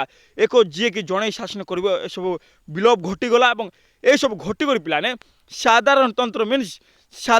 ମିନ୍ସ କାହାକୁ ବୁଝାଏ ପିଲାମାନେ ବାରମ୍ବାର କ୍ୱେଶ୍ଚିନ୍ ପଚାରିଥାଏ କମ୍ପିଟେଟିଭ୍ ଏକ୍ଜାମ୍ରେ ଏବଂ ଏକ୍ଜାମ୍ରେ ସାଧାରଣତନ୍ତ୍ର ମିନ୍ସ ରିପବ୍ଲିକ୍ ଯାକ ଯଦି ପିଲାମାନେ କି ଲୋକମାନେ ନିଜେ ହିଁ ଶାସନ କରିବେ ନିଜ ଇଚ୍ଛା ଅନୁସାରେ ଗୋଟିଏ ନେତାକୁ ଚୟନ କରିବେ ଭୋଟ ଦେଇକିନା ବା ନିର୍ବାଚନ ଦେଇକିନା ଜଣେ ନେତାକୁ ଚୟନ କରିବେ ଯିଏକି ଭଲ ଭାବରେ ପଢ଼ିଥିବ ଲେଖିଥିବ ବା ସମସ୍ତଙ୍କର ମଙ୍ଗଳ ଚାହିଁବ ଠିକ୍ ସେଇ ଚିନ୍ତା ଅନୁସାରେ ଯିଏକି ନିର୍ବାଚନ କରିବେ ସେଇ ନିର୍ବାଚନରେ ଗୋଟେକୁ ଜିତେଇବେ ସେଇ ଲୋକ ସବୁ ଯେତେ ଗୋଟିଏ ରାଷ୍ଟ୍ରକୁ ତାଙ୍କେ ହିଁ ଶାସନ କରିବେ ତାହା କୁହାଯାଉଛି। ଏବଂ ଯେଉଁଠାରେ କି ପିଲାମାନେ ଯେଉଁଠାରେ ପ୍ରଧାନମନ୍ତ୍ରୀ ଥିବ ଆମର ମୁଖ୍ୟମନ୍ତ୍ରୀ ଥିବ ରାଷ୍ଟ୍ରପତି ଥିବ ସଂସଦ ଥିବ ବିଧାନସଭା ଥିବ ଏସବୁ ପିଲାମାନେ ରହିଥିବ ତାହାକୁ କୁହାଯାଇଥାଏ ଏସବୁ ପ୍ରତିଷ୍ଠା ହୋଇପାରିଥିଲା ବୋଲି କୁହାଯାଉଛି। ଏଠାରେ ବୁଝିଯାଆନ୍ତୁ କି ସରଳ ଭାଷାରେ ଦେଖନ୍ତୁ କି କୁହାଯାଉଛି ଯେ ଯେଉଁ ସମୟରେ ଯେଉଁ ସବୁ ଦେଶ ଅଛି ସେଇ ସବୁ ଦେଶରେ ଏମିତି ଲେଖିବେ ଯେଉଁ ସବୁ ଦେଶ ଅଛି ସେଇ ସବୁ ଦେଶରେ ଏକଛତ୍ରବାଦ ଚାଲିଥିଲା ବା ଜଣେ ଶାସନ କରୁଥିଲେ ସେଇ ସବୁ ବିଲୋପ ଘଟିକରି କିପରି ସାଧାରଣତନ୍ତ୍ର ପ୍ରଚଳିତ ହେବ ତାହା ପାଇଁ ମୁଖ୍ୟ ରାସ୍ତା ଆଗେ ଆସିଥିଲା। ସାଧାରଣତନ୍ତ୍ର ମିନ୍ସ ଯେଉଁଠାରେ କି ଲୋକମାନେ ଭୋଟ ଦେଇକିନା ବା ନିର୍ବାଚନ କରିକରି ଯିଏ ନେତା ଭଲ ହେବ ବା ଯିଏ ନେତା ଲୋକମାନଙ୍କ ମଙ୍ଗଳ ଚାହିଁବ ବା ଯିଏକି ପାଠ ପଢ଼ିଥିବ ସେମାନଙ୍କୁ ନିର୍ବାଚନ ପ୍ରତିନିଧି ହିସାବରେ ଚୟନ କରିଥାନ୍ତି ବା ସେମାନଙ୍କୁ ଜିତାଇଥାନ୍ତି ସେମାନେ ଭଲ ଭାବରେ ଶାସନ କରିବ ଏବଂ ଯେଉଁଠାରେ କି ଥିବ ଲୋକସଭା ରାଜ୍ୟସଭା ବିଧାନସଭା ପ୍ରଧାନମନ୍ତ୍ରୀ ରାଷ୍ଟ୍ରପତି ଏବଂ ଦେଶର ମୁଖ୍ୟମନ୍ତ୍ରୀ ଏସବୁ ପିଲାମାନେ ରହିଥାଏ ତାହାକୁ ସାଧାରଣତନ୍ତ୍ର କୁହାଯାଏ ଯେଉଁମାନେ କି ଲୋକମାନେ ଶାସନ କରିବେ ଏହା କୁହାଯାଉଛି। ଏବଂ ଚେକୋସ୍ଲୋଭାକିଆ ପୋଲାଣ୍ଡ ଲିଥୁଆନିଆ ଲାଟଭିଆ ଏସ୍ଥୋନିଆ ଆଦି ରାଷ୍ଟ୍ରମାନଙ୍କରେ ଗଣତନ୍ତ୍ର ପ୍ରତିଷ୍ଠାର ପଥ ଏସବୁ ରାଷ୍ଟ୍ର ପିଲାମାନେ କେଉଁ ରାଷ୍ଟ୍ର କହିଲେ ପିଲାମାନେ ବାରମ୍ବାର ପଚାରିଥାଏ ଏସବୁ ମନେ ରଖିବେ। ଚେକୋସ୍ଲୋଭାକିଆ ଏସବୁ ଏହାକୁ ମନେ ରଖିବେ ବାରମ୍ବାର ପ୍ରଥମ ପଏଣ୍ଟ ଯାହା ଅଛି ଚେକୋସ୍ଲୋଭାକିଆ ଏହାକୁ ମନେ ରଖିବେ ଚେକୋସ୍ଲୋଭାକିଆ ପୋଲାଣ୍ଡ ଲିଥୁଆନିଆ ଲାଟଭିଆ ଏସ୍ଥୋନିଆ ଆଦି ରାଷ୍ଟ୍ରମାନଙ୍କରେ ଗଣତନ୍ତ୍ର ପ୍ରତିଷ୍ଠାର ପଥ ପରିଷ୍କାର ହୋଇପାରିଥିଲା ବା ଏସବୁରେ ଦେଖାଯାଇଥିଲା। ନେକ୍ସଟ ଏହି ଯୁଦ୍ଧ ଜାତୀୟତାବାଦ ଓ ଆତ୍ମନିରୂପଣକୁ ଉତ୍ସାହିତ କରିଥିଲା ବା ଏହି ଯୁଦ୍ଧ ପରେ କ'ଣ ହେଇଥିଲା ଦେଖିବା। ଏହି ଯୁଦ୍ଧ ଯାହା ଅଛି ପିଲାମାନେ ବା ପ୍ରଥମ ବିଶ୍ୱଯୁଦ୍ଧ ଜାତୀୟତାବାଦ ମିନ୍ସ ଏଠାରେ ବୁଝନ୍ତୁ ପିଲା ଯେତେ ସବୁ ଦେଶ ଅଛି ସେଇ ସବୁ ଦେଶରେ ଯାହା କ୍ଷତି ହେଇଗଲା ପିଲାମାନେ ସେଇ ସବୁ କ୍ଷତିକୁ ପୂରଣ କରିବା ଏବଂ ନିଜ ରାଷ୍ଟ୍ରକୁ কিপরি উন্নত করিবা বা স্বার্থ হিসাবে কিপরি আগুকু নেবা তাহাকু বুঝাইଥାଏ জাতীয়তাবাদ। ও আত্মনিরূপণକୁ ଉତ୍ସାହିତ କରିଥିଲା ଓ ଆତ୍ମନିରୂପଣ ଯାହା କୁହାଯାଇଥାଏ ଆତ୍ମନିରୂପଣକୁ ଉତ୍ସାହିତ କରିଥିଲା। ଏହି ଯୁଦ୍ଧର ଅବସାନ ଫଳରେ ବା ଏହି ଯୁଦ୍ଧ ଅବସାନ ଫଳରେ ବା ଏହି ଯୁଦ୍ଧ ସରିଲା ପରେ ବିଭିନ୍ନ ସଂସ୍କୃତିର ଲୋକମାନେ ଯେତେ ସବୁ ଲୋକମାନେ ଥାଆନ୍ତି ସଂସ୍କୃତିର ବିଭିନ୍ନ ସଂସ୍କୃତି ରହିଥାଏ ସେହି ସବୁ ସଂସ୍କୃତିର ଲୋକମାନେ ଏପରି ମିଶି ଯାଇଥିଲେ ବା ଭଲ ଭାବରେ ମିଶି ଯାଇଥିଲେ ସଂସ୍କୃତିର ଲୋକମାନେ ମିଶି ଯାଇଥିଲେ ବା ଏକ ଯାଇଥିଲେ ଯିଏ ନିର୍ଦ୍ଦିଷ୍ଟ ସଂସ୍କୃତି ବିଶିଷ୍ଟ ସ୍ୱାଧୀନ ରାଷ୍ଟ୍ର ସୃଷ୍ଟି ହୋଇଥିଲା ଏବଂ ତା ସହିତ ଯିଏକି ନିର୍ଦ୍ଦିଷ୍ଟ ସଂସ୍କୃତି ବିଶିଷ୍ଟ ସ୍ୱାଧୀନ ରାଷ୍ଟ୍ର ମିନ୍ସ ସେସବୁ ରାଷ୍ଟ୍ର ପିଲାମାନେ ନିଜ ନିଜ ହିସାବରେ ଶାସନ କରିବେ ଏବଂ ନିଜ ନିଜ ହିସାବରେ ପିଲାମାନେ ଅର୍ଥନୈତିକ ଯାହା ଅଛି ଡେଭଲପ୍ କରିବେ ଏବଂ ସ୍ୱାର୍ଥକୁ ଉନ୍ନତି କରିବେ ଏବଂ ଭଲ ଭାବରେ ସମ୍ପର୍କ ରଖିବେ ତାହାକୁ ସ୍ୱାଧୀନ ରାଷ୍ଟ୍ର ବୋଲି କୁହାଯାଇଥାଏ ବା ସେସବୁ ପିଲାମାନେ ସ୍ୱାଧୀନ ରାଷ୍ଟ୍ର ସୃଷ୍ଟି ହେଇଥିଲେ ବୋଲି କୁହାଯାଉଛି ବା ସ୍ୱଇଚ୍ଛାରେ ସ୍ୱାଧୀନ ମିନ୍ସ ସ୍ୱଇଚ୍ଛାରେ ଗୋଟିଏ ରାଷ୍ଟ୍ର ଅନ୍ୟ ରାଷ୍ଟ୍ର ସହିତ ଭଲ ସମ୍ପର୍କ ରଖି କିପରି ବାଣିଜ୍ୟ କରିବ ଏବଂ ଯାହା ସବୁ କ୍ଷତି ହେଇଗଲା ସେସବୁ କ୍ଷତିକୁ କିପରି ଫୁଲଫିଲ୍ କରିପାରିବ ତାହାକୁ ବୁଝାଇଥାଏ। ଫିନଲ୍ୟାଣ୍ଡ ଲାଟଭିଆ ଏସବୁ ମନେ ରଖିବେ। ଫିନଲ୍ୟାଣ୍ଡ ଲାଟଭିଆ লিথুଆନିଆ ଚେକୋସ୍ଲୋଭାକିଆ ମନେ ରଖିବେ। ଦେଖନ୍ତୁ ଏଗେନ୍ କହୁଛି ଚେକୋସ୍ଲୋଭାକିଆ ଯାହା ଅଛି ପିଲାମାନେ ଏହାକୁ ମନେ ରଖିବେ। ଆଲାସ୍କା ଫ୍ରାନ୍ସ ଆଦି ସ୍ୱାଧୀନ ରାଷ୍ଟ୍ର ସୃଷ୍ଟି ହେଇଥିଲା। କ'ଣ କ'ଣ ସୃଷ୍ଟି ହେଲା ବୋଲେ ଏଠାରେ ଲେଖାଯାଇଛି ଫିନଲ୍ୟାଣ୍ଡ ଲାଟଭିଆ ଏବଂ ତା ସହିତ লিথুଆନିଆ ଚେକୋସ୍ଲୋଭାକିଆ ଏସବୁ ପିଲାମାନେ ମନେ ରଖିବେ। ଏକ୍ଜାମ୍ପଲ୍ ଦେଇକିନା ଲେଖିଦେବେ লিথুଆନିଆ ଚେକୋସ୍ଲୋଭାକିଆ ଆଲାସ୍କା ଫ୍ରାନ୍ସ ଏସବୁ ପିଲାମାନେ ସ୍ୱାଧୀନ ରାଷ୍ଟ୍ର ଜାତା ବା ସ୍ୱାଧୀନ ମିନ୍ସ ତାଙ୍କେ ମାନେ ସ୍ୱାଧୀନ ହେଇଗଲେ ସ୍ୱାଧୀନ ମିନ୍ସ ସ୍ୱଇଚ୍ଛାରେ ଶାସନ କରିବେ ଯାହା କୁହାଯାଏ ସ୍ୱାଧୀନ ରାଷ୍ଟ୍ର ସୃଷ୍ଟି ହେଲା ବୋଲି କୁହାଯାଉଛି। ନେକ୍ସଟ 15 ନମ୍ବର ପଏଣ୍ଟ ଏସିଆ ଓ ଆଫ୍ରିକାର ସ୍ୱାଧୀନତା ଆନ୍ଦୋଳନ କ'ଣ ହେଲା? ଏସିଆ ଓ ଆଫ୍ରିକାରେ ସ୍ୱାଧୀନତା ଆନ୍ଦୋଳନ ମିନ୍ସ ସ୍ୱାଧୀନତା ପାଇଁ ଏସିଆ ମିନ୍ସ ଭାରତ ଯାହା କୁହାଯାଇଥାଏ ଭାରତ ଭାବିନିଅ କି ଭାରତ ପିଲାମାନେ ଭାବିନିଅ ଭାରତ ଫର ଏକ୍ଜାମ୍ପଲ୍ ବୁଝିନିଅ କି ଭାରତ ଓ ଆଫ୍ରିକାରେ ସ୍ୱାଧୀନତା ଆନ୍ଦୋଳନ କ'ଣ ହେଇଥିଲା ଦେଖିବା। କ'ଣ ପାଇଁ ସ୍ୱାଧୀନତା ପାଇଁ ତାଙ୍କେ କ'ଣ ଆନ୍ଦୋଳନ କରିଥିଲେ? ଏହି ଯୁଦ୍ଧ ପରେ ୟୁରୋପର କ୍ଷମତା ଦୁର୍ବଳ ହୋଇପଡ଼ିଥିବା ଯୋଗୁଁ ବା ଏଠାରେ କୁହାଯାଉଛି ଯେ ମିନ୍ସ ପ୍ରଥମ ବିଶ୍ୱଯୁଦ୍ଧ ପରେ ୟୁରୋପର କ୍ଷମତା ଯାହା ଥିଲା ସେହିସବୁ କ୍ଷମତା ୱିକନେସ୍ ହେଇଗଲା ବା ଦୁର୍ବଳ ହେଇଗଲା। ସେଇ ଦୁର୍ବଳ ହେବା ଯୋଗୁଁ ହିଁ ଏସିଆ ଓ ଆଫ୍ରିକାରେ ସ୍ୱାଧୀନତା ଆନ୍ଦୋଳନ ମାନ ଆରମ୍ଭ ହୋଇଥିଲା। ସେସବୁ କ୍ଷମତା ଯାଛି ୟୁରୋପର କ୍ଷମତା ସେସବୁ ୱିକନେସ୍ ହେଇଗଲା ବା ଦୁର୍ବଳ ହେଇଗଲା। ସେଇ ଦୁର୍ବଳ ହେବା ଯୋଗୁଁ ହିଁ ଏସିଆ ଓ ଆଫ୍ରିକା ଯେସବୁ ଦେଶ ଅଛି ସେଇ ସବୁ ଦେଶ ବା ଆଫ୍ରିକା ସ୍ୱାଧୀନତା ପାଇଁ ଆନ୍ଦୋଳନ ଆରମ୍ଭ କରିଦେଇଥିଲେ ବୋଲି କୁହାଯାଉଛି। ନେକ୍ସଟ ସରିଲା କମ୍ ଅଛି। 16 ନମ୍ବର ପଏଣ୍ଟ ଉପନିବେଶବାଦୀ ରାଷ୍ଟ୍ରମାନଙ୍କ ପ୍ରତି ଉପନିବେଶ ଶକ୍ତିମାନଙ୍କ ନୀତିରେ ପରିବର୍ତ୍ତନ ମିନ୍ସ ଏଠାରେ ବୁଝନ୍ତୁ କି ଉପନିବେଶବାଦୀ ମିନ୍ସ ଯେଉଁମାନେ କି ଶାସିତ ହେଉଛନ୍ତି ବା ଯେଉଁ ଦେଶରେ ଇଂରେଜମାନେ ଶାସନ କରୁଛନ୍ତି ଏବଂ ସେହି ଦେଶରୁ ସବୁ ସମ୍ପଦ ସବୁ ଲୁଟୁଛନ୍ତି ଏବଂ ଯାହା ସବୁ ଅଛି କଞ୍ଚାମାଲ ସେସବୁ ନେଇଯାଉଛନ୍ତି ତାହାକୁ ଉପନିବେଶବାଦୀ କୁହାଯାଏ। ଏବଂ ରାଷ୍ଟ୍ରମାନଙ୍କ ପ୍ରତି ଦେଶମାନଙ୍କ ପ୍ରତି ଉପନିବେଶ ଶକ୍ତିମାନଙ୍କ ନୀତିରେ କ'ଣ ପରିବର୍ତ୍ତନ ଘଟିଲା ବା ଏସବୁ କ୍ଷେତ୍ରରେ କ'ଣ ପରିବର୍ତ୍ତନ ଘଟିଲା ଦେଖିବା। ପ୍ରଥମ ବିଶ୍ୱଯୁଦ୍ଧ ପରେ ବା ପ୍ରଥମ ବିଶ୍ୱଯୁଦ୍ଧ ଯାଇଥିଲା 1914 ମସିହାରେ ହେଇଥିଲା ପିଲାମାନେ 1914 ମସିହାରେ ପ୍ରଥମ ବିଶ୍ୱଯୁଦ୍ଧ ହେଇଥିଲା। ସେଇ ଯୁଦ୍ଧ ପରେ ଉପନିବେଶବାଦୀ ଶକ୍ତି ଗୁଡ଼ିକ ତାଙ୍କର ଉପନିବେଶବାଦୀ ଯେଉଁ ସବୁ ଥିଲେ ସେଇ ସବୁ ଶକ୍ତି ଗୁଡ଼ିକ ତାଙ୍କରି ଅଧୀନରେ ରହିଥିବା ଯେଉଁମାନେ କି ତାଙ୍କର ଅଣ୍ଡର ରହିଥିଲେ ସେଇମାନଙ୍କ ରାଷ୍ଟ୍ରମାନଙ୍କର ନାଗରିକମାନଙ୍କୁ କିଛି ଅଧିକାର ପ୍ରଦାନ କରିଥିଲେ ବା ଉପନିବେଶବାଦୀ ଶକ୍ତି ଗୁଡ଼ିକ ତାଙ୍କରି ଅଣ୍ଡରରେ ମିନ୍ସ ଏଠାରେ ବୁଝନ୍ତୁ କି ଯେଉଁ ସବୁ ଶକ୍ତି ରାଷ୍ଟ୍ର ଥିଲା ସେଇ ଶକ୍ତି ରାଷ୍ଟ୍ର ଗୋଟିଏ ଦୁର୍ବଳ ରାଷ୍ଟ୍ର ଉପରେ ନିଜର ଆଧିପତ୍ୟ ବିସ୍ତାର କରିଥିଲେ। ଆଧିପତ୍ୟ ବିସ୍ତାର କରି ଶାସନ କରିବାର ପିଲାମାନେ ରାଷ୍ଟ୍ରମାନଙ୍କର ନାଗରିକମାନଙ୍କୁ କିଛି ବା ସେଇ ଅଣ୍ଡରରେ ବା ଯେଉଁମାନେ କି ବା ଧନୀ ରାଷ୍ଟ୍ର ଗରିବ ରାଷ୍ଟ୍ର ଉପରେ ଶାସନ କରୁଛନ୍ତି ସେଇ ଧନୀ ରାଷ୍ଟ୍ର କିଛି ମାତ୍ରାରେ ରାଷ୍ଟ୍ରମାନଙ୍କର ନାଗରିକମାନଙ୍କୁ ବା ଦେଶମାନଙ୍କର ନାଗରିକମାନଙ୍କୁ ବା ଯେଉଁମାନେ କି ଶୋଷଣ କରୁଛନ୍ତି ସେଇ ଦେଶର ନାଗରିକମାନଙ୍କୁ କମ୍ ମାତ୍ରାରେ ମିନ୍ସ କିଛି ମାତ୍ରାରେ ଅଧିକାର ପ୍ରଦାନ କଲେ ବୋଲି କୁହାଯାଉଛି। ନେକ୍ସଟ ଏହା ଆନ୍ତର୍ଜାତିକତାବାଦକୁ ଜନ୍ମ ଦେଇଥିଲା। ଏହା ପିଲାମାନେ ଆନ୍ତର୍ଜାତିକତାବାଦ ମିନ୍ସ इंटरनेशनल इंटरनेशनल मीन्स एठार बुझी जातु कि गोटे राष्ट्र आउ गोटे राष्ट्र सहित भल भाव संपर्क रखिपार और निजर जहाँ क्षति जाइथिला से क्षति को किपरि अर्थनैतिक क्षेत्र में वाणिज्य क्षेत्र में व्यवसाय क्षेत्र में किपरि व्यवसाय कर सामरिक क्षेत्र जहाँ डेभलप अनडेभलप अच्छी से सब को पिला किपरि विकास करेंगे ताहापाई कौन जन्म नेला कहले आंतर्जातिक क्षेत्र जाची से सब जन्म नेला ताहा जन्म नेवा द्वारा पिला सबू राष्ट्र सब क्षेत्र में वाणिज्य करें व्यवसाय करें कह देखा कौन लिखा जाए यही युद्ध समय अनेक राष्ट्र विभिन्न चुक्ति माध्यम विभिन्न बुझामणा माध्यम विभिन्न चुक्ति रही है से चुक्ति मध्य से चुक्ति माध्यम बुझामणा माध्यम परस्पर निकट मीन्स देख गोटे राष्ट्र अन्य राष्ट्र सहित भल संपर्क रखला तार किसी दुख बुझला तार किसी सक्सेस बुझला और से कौन चाहूँ व्यवसाय करुच्ची जदि से राजी गला ना ता हूँ चुक्ति मीन्स बुझामणा से मध्य बुझामणा जदि से बुझामणा है भल है ताहले गोटे राष्ट्र आ गोटे राष्ट्र सहित जहाँ सहित बुझामणा हो सहित व्यवसाय करी कह राष्ट्र मानकर बा मध्य परस्पर निकट रही यही संपर्क युद्ध पर रही से मध्य भल संपर्क रखला से व्यवसाय करें कह जहाँकि आंतर्जातिकता बात को जन्म देला जहाँकि पिलाने आंतर्जातिक जाता ताकू जन्म देला कौन पाई कहले पिलाने जेते सब राष्ट्र अच्छे पिलाने से सब राष्ट्र पिलाने किपरि गोटे राष्ट्र अन्य राष्ट्र सहित संपर्क रखिए संपर्क रखिक पिलाने किपरि भाव में अर्थनैतिक विकास करेंगे और सामरिक क्षेत्र विकास करेंगे जहाँ सब क्षेत्र नष्ट हो जाए जहाँ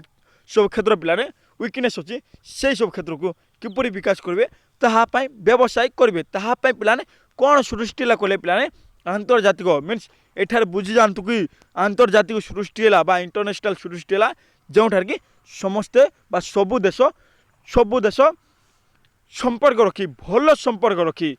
निजर आर्थिक क्षेत्र विकास कर जातीय स्वार्थ विकास कर सामरिक क्षेत्र विकास कर राष्ट्र को निज राष्ट्र को उन्नति कर कौन जन्म नेला कहले आंतर्जातिकता बा जन्म नहीं सरीला यह selected long question political science रो कोर्स 6 यूनिट 3 रु भेरी भेरी इंपोर्टेंट क्वेश्चन जोमार मिस करेंगे ना ता सहित जो मैंने यही चैनल रे प्रथम थर पर आसुँच ताले सब्सक्राइब करके भूलिए ना आपन फ्रेंड्स को शेयर करते कहतु कि यही चैनल पिलाने पॉलिटिकल कोर 5 कोर 6 कोर 7 ये सब अपलोड हो जो मान कि हिस्ट्री नहीं से भी अपलोड हो एमडीसी VHC इकोनॉमिक्स एवरीथिंग पिलाने सबू जाक अपलोड हो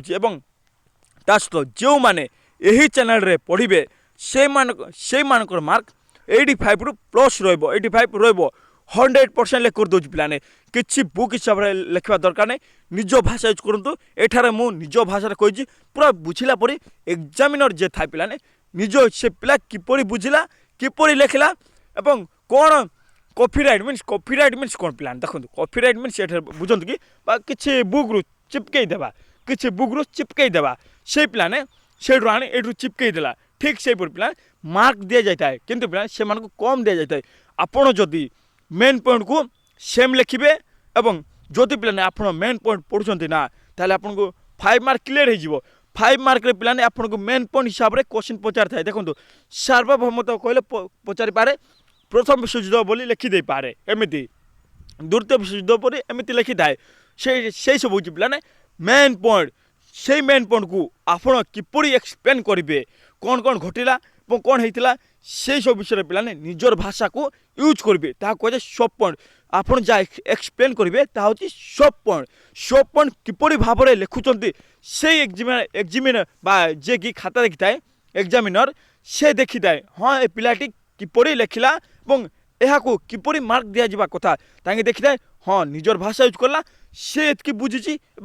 पिलाने आ गोटे कथा जदि आप थे बुझे ना ताले आप जीवन सारा को से भूलिबे ना मरवा पर्यंत बुझी थे अन्य जन को कही पारे जदि आप बुक हिसाब से पढ़ते ताले आपन को आ गोटे व्यक्ति जदि पचारे ना ताले आप कही पारे ना जमारू यह हूँ पिलाने इम्पोर्टान्स से आप बुझंतु बुझा दरकार पूरा सरल भाषा बुझा जाए निज भाषा यूज करेंगे एवं एगेन कहूँ जो मान कि यही चैनल रे प्रथम थर पर आसबे ताले सब्सक्राइब करके भूलिए ना शेष में आपन फ्रेंड्स को शेयर करते ଅଧିକରୁ ଅଧିକ ମାତ୍ରାରେ ସେୟାର କରନ୍ତୁ ଏବଂ ଯେଉଁମାନେ ଆପଣଙ୍କ ଫ୍ରେଣ୍ଡସ୍ ଅଛନ୍ତି ସେମାନଙ୍କୁ ସେୟାର କରନ୍ତୁ ଏବଂ କୁହନ୍ତୁ କି ସବସ୍କ୍ରାଇବ୍ କରିବା ପାଇଁ ଏହି ଚ୍ୟାନେଲଟିକୁ। ଜୟ ଜଗନ୍ନାଥ।